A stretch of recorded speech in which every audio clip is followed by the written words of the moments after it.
Hello Aries, welcome to your reading. My name is Maria and this is a tarot intuitive story for you if you have Aries anywhere in your chart, if you're a cross watcher, and or if something else drew you here, and if the story resonates, then surely it was meant for you as well.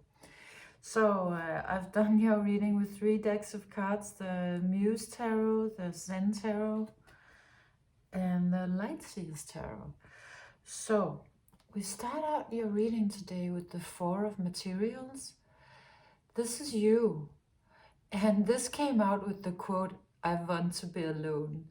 It's a Greta Garbo quote. It's really, originally it's from a movie she was in, like a character she was playing, but it's been sort of connected with her as a person because she was famously kind of a recluse, and she withdrew from her career at the age of 35 and kind of just evaporated into thin air. So this comes out with "I want to be alone," and it looks like something. It could have been sort of a choice you've made at some point, or you could have just made it, because usually these readings come out as storylines, so you could be really anywhere in the storyline when you find it, so you can switch around the tenses of past and present and such. Okay, so you could have just done this, or you could have done this at an earlier phase, sort of withdrawn, I guess, from the world or from somebody, or maybe everybody, or you could have done this. You could have kind of done it without anybody noticing it. Just sort of pulling yourself back, who you really are, out of the situation, out of some situation, or maybe all situations, keeping yourself to yourself, let's say, because flowers always comes out to me as what we get from the world, and what we get from other sort of compliments and accolades, and it's also very much about success and all of these things. And I just see you sort of turning away, that like all the flowers are coming from here and you're sort of turning away. So it comes out either as you not really taking it in. You might not really take in all the goodness that the world has to offer you, or you might have had enough of it, or you might feel like it's not really the real thing, or in some way you're just not willing to show your face, or you've decided to not do it anymore. But it does look like you have success, and you have, but you've just somehow turned away from it. And then in your deeper self, or in your sort of your own life with yourself, you've been sort of, this comes out as quest and rest. So it's the new vision and the 4 of Swords. And it looks like you're sort of you're trying to I guess find, either you're searching for a vision. You could be sort of on a vision quest, or you're trying to rise above some circumstances. If you can see, there's sort of a figure crawling here, and you're sort of trying to rise up, aspiring to something higher, something bigger, something more spiritual or expansive, universal maybe. And so that's sort of one part of what you're doing. You're in a way regenerating, maybe you're using your alone time to sort of, rebuild yourself, which would fit very well with this, because here I see you sort of resting, nesting, being in your comfort space, and sort of like in dreams, your heart is being given back to you in a way. And yeah, it just looks very comfortable. It looks like you're sort of closing in on yourself because you need it, and it's giving you, it's rebuilding you in a way. So that's how you are spending, or have been spending, this alone time. And then gloriously, just you really find something incredibly stunning on this quest of yours. Come out like this. So This first card, the Nine of Emotions, is a really high level card. First of all, you do find a lot of blessings or richness inside of you. This really looks like you plunging into some depth of your own. Could be consciousness, creativity, emotions, meditation, just somehow you're finding a space inside of you where you can rest and be quiet and be in communion with something that inspires you. And it looks to have a lot of richness in it, and also being the Nine of Emotions, it is quite high level. So you find the space you go into the space inside of you, and in that space developing incredible mastery. Seeing as this is from the Osho Zen Tarot, it comes out as Osho himself and the Master. It's the most high-level card in this deck, obviously, and it's really about it's about some reaching sort of your highest potential in some area. This could be work, let's say, because seeing as you sort of wanted to be alone, you could maybe this part doesn't really have to do with sort of people or others. This may have something to do with something more work related, or creativity, or some pastime or hobby that is very, very important to you, and that has sort of a higher purpose, that isn't just something small, but that is actually really you're doing. I would say this comes out as an alchemist, as somebody who actually who doesn't only try but actually manages to turn lead into gold, and reaching some deeper understanding. So you could be a philosopher, or a writer, and you've been trying to understand some things, and here you actually are, sort of finding your way out of a cage, sort of matching this one of you maybe in an earlier phase of your life feeling very sort of enslaved or beaten. And here starting to find your wings again, and starting to spread them. So you might have been finding a freedom that you really needed. There might have been a lack of freedom in, let's say, relationships to others, and that's also why you figured, yeah, I'm not gonna spend my time there. I'm gonna do something else so that I can understand myself and life, or what it is that you needed to understand, so that I can find my wings again, and find my way out of this cage that I'm in. And that comes out further clarified by the Hanged Man,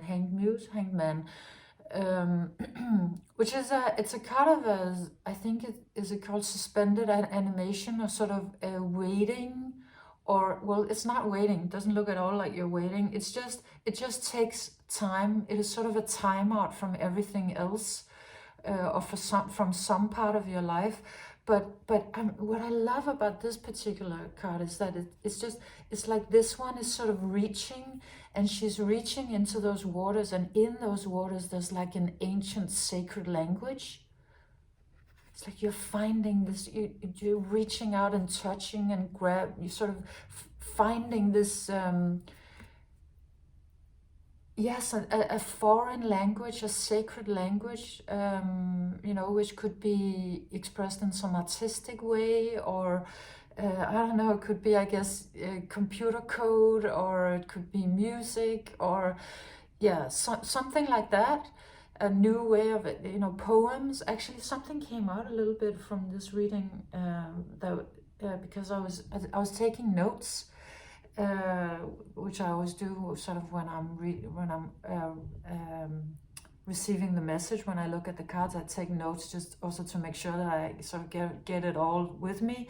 And one of the notes actually came out kind of like a haiku poem. So I don't know, maybe you're becoming really adept at Japanese and writing haiku. Not that you need that, but you could be to write haiku poems. Anyways, that's coming out. So you've been doing something incredibly masterful, very important, sacred, and all of that. And you've been doing it alone. You've been doing it sort of in your own waters, in your own consciousness, and yielding results that you're able to bring to the world very clearly. You come out with the Night of Voices, like, you know, Pegasus galloping / flying across the sky, bringing this foreign ancient language to you know, to others, because you come out then also with the sharing card. So it's quite a stunning energy, you know, of you then sharing what you actually find in that space, having an output, sending out the book or doing the thing, but you really just, it's sort of like almost trumpeting, dun dun dun, and then sharing all of this sublime insight and beauty and gloriousness that you found in your alone space with others / with the world. And so this could be, it could be sort of a rhythm that you have. You pull back, you share, you pull back, you share, or it's also coming out as it could have been really a long while that you've been alone for a really long time, or just sort of turned away, not showing your face, and then this arrives. You know, the moment comes where you sort of show it. But what it looks to me like you're showing doesn't look to me like you're showing your face. Doesn't look to me like you're showing still who you are, you personally, but you are showing your mastery, sort of your role. Let's say if you're a teacher, for example, if you then, you know, then you'll know that as a teacher you kind of take on the teacher persona, you take on that authority, you step into the room, you do the thing, but you yourself are, of course, no matter how much authenticity you bring into the room, are something else, right? You with your vulnerability, and ourselves, you know, with all of our messiness and all of that, is not really supposed to be brought into that master room unless it is somehow processed, because otherwise it's not masterful. So I guess the unprocessed parts of you are still sort of hidden, but the processed ones are an incredible contribution, very clearly. Yes. So what with the thing that you've been doing, I guess professionally or creatively or something, you really have forward movement, or you are gonna have, and then this Pegasus turns into a whole chariot, like even more forward movement. Really, just, I mean, this is the movement card in the tarot. It's momentum, it's speed, it's just plowing through everything. It's really making it in a big way. And I think that what this is speaking about, it's speaking about that you reach a level with this sharing, with your output in some way, that you know, you reach the next level then. And when the next level comes, excuse me, you're granted 2 horses instead of 1. And then there's a lot of extra forward movement, but it's also like it's kind of complicating things a little bit, because you have the white horse and sort of like the black horse joins it, and it's an unstoppable force if they work together.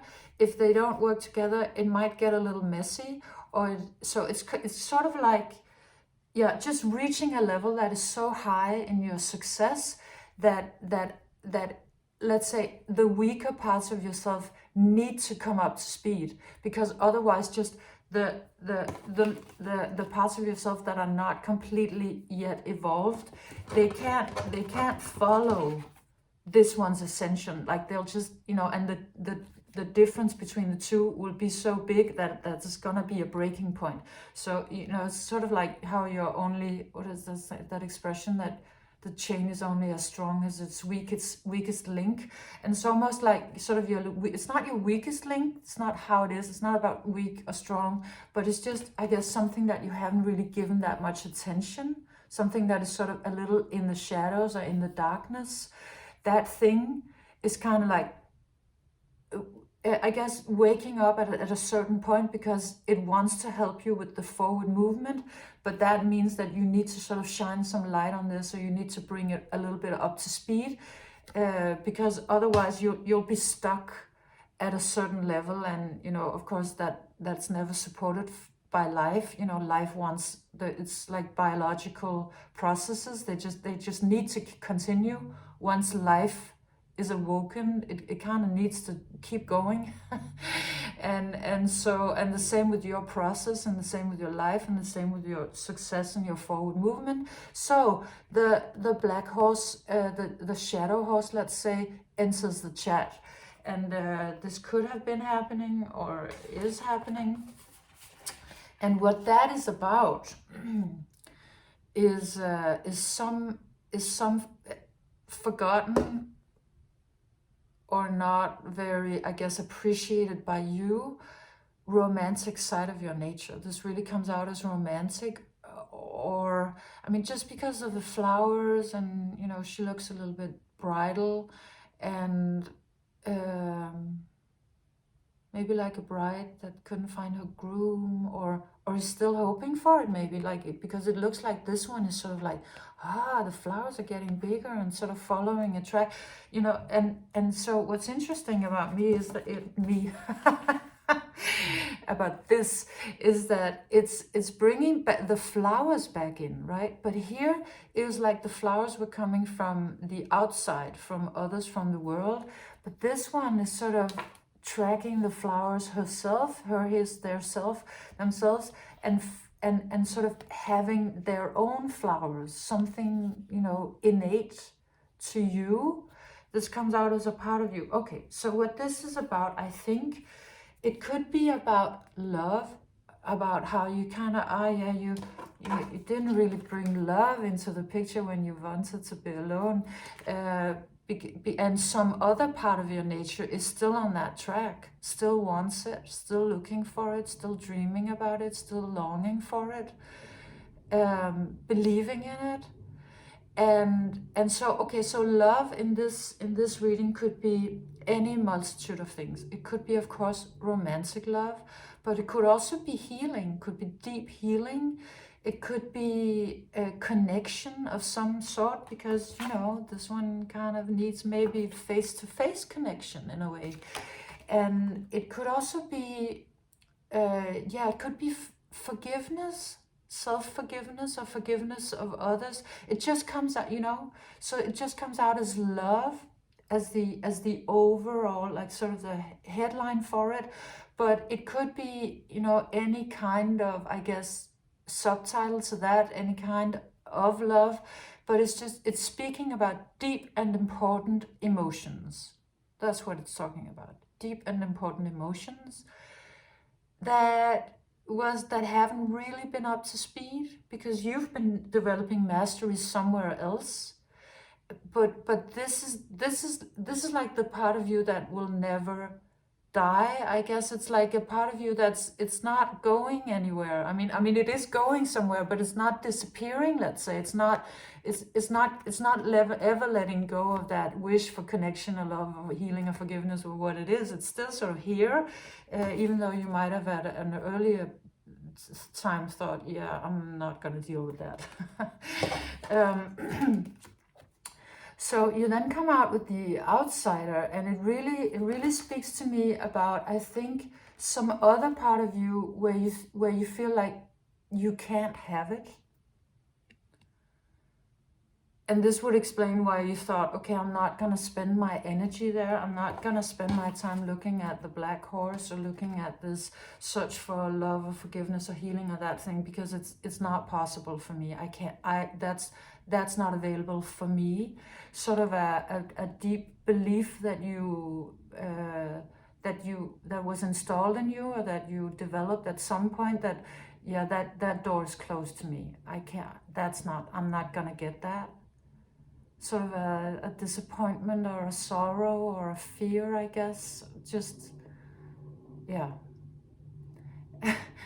and so you, I think at some earlier point you sort of, yeah, maybe at this point you decided, yeah, I can't get that, you know, that I won't, you know, it's not going to lead me to the thing that I want to focus on it. But the universe disagrees. And hence a tower moment. So this tower moment, I think, is coming out because you have reached that certain success. So it's like the white horse can only move so far. It can't further develop unless the black horse comes with it. And you see at this, in this card, they're kind of a little bit going each their direction. I mean, they wouldn't have to continue much longer for this kind of whole situation to not work anymore. So I think this might have to do, this could also very well have to do with somebody else who came in, because that's very often how it happens, especially if we're talking about love, connection, healing, forgiveness, these things, is that somebody, and I don't know if it's this one or this one, came in or crosses your path, or you see them or something, and they sort of, they trigger this tower moment for you, where you I think are realizing this deep wish and this deep fear or lack mentality, or an old idea that, you know, something really beautiful is not for you, that you won't have that chance to have that. So the tower moment really is, I guess, your remembrance of all of this, and your remembrance that no, you know, it is there, and that wish that you have inside of you is really kind of a guarantee from spirit, from God, that there is this thing for you. It's here. It would like to arrive. It wants to come into your life. It just really, I guess, needs you to look at this, to look at the idea that it's not, that you can't have it. And so either this is something that has been happening, or you know, is happening, this thing that, you know, that the foundation is crumbling a little bit, because it doesn't look to me like your success is disappearing. It's not like that. It's just sort of an inner, it's like the earth rising inside of you, right? Because this tower moment is like the earth rising, and it does look like a great thing in a way. It kind of looks almost like the heaven and earth making love to each other, and down here this squirrel kind of looks sort of exalted. So it's really something quite beautiful, but it is, I guess, shocking or sort of change. Just, I mean, even if it was about realizing that you could change this belief, I mean, that in itself would just completely change your foundation. It would be just sort of a tower moment. So what Spirit then is saying is, you know, don't be afraid, because we're here, and we would like to assure safe passage for you through this transformation. And you might not think that you can have this, but you can, and we will take you there if you will allow it. Allow us to help. Allow us to take you to love, true love. Two of emotions, two of cups. So again, whatever love, this definition we're talking about in this reading for you, that thing, the universe wants to carry you there. Spirit wants to take you and carry you, but you know, you need to allow it. That's really, you just need to allow it. Maybe ask for it, but certainly allow it, you know, because you'll this here is for you. It's for you. It is for you. It's here, and or you're just about to be taken here. So it's really just a question of sort of looking at that old belief that you can't have it, and allow Spirit to help you. And the advice and how your reading is ending just so beautifully is to trust. Trust in this process, trust in Spirit, trust that you can have this, just trust. I mean, that's gonna take you there. See, this one's flying on pure trust into sort of this rosy, beautiful situation, future. So it really wants to take you to this. Aries. So, yeah, and be seen, right? Because I just remembered, you know, you start with sort of turning your face away and see these two are just so up close and looking at each other and seeing each other and being seen in this beautiful, watery, emotional consciousness state. So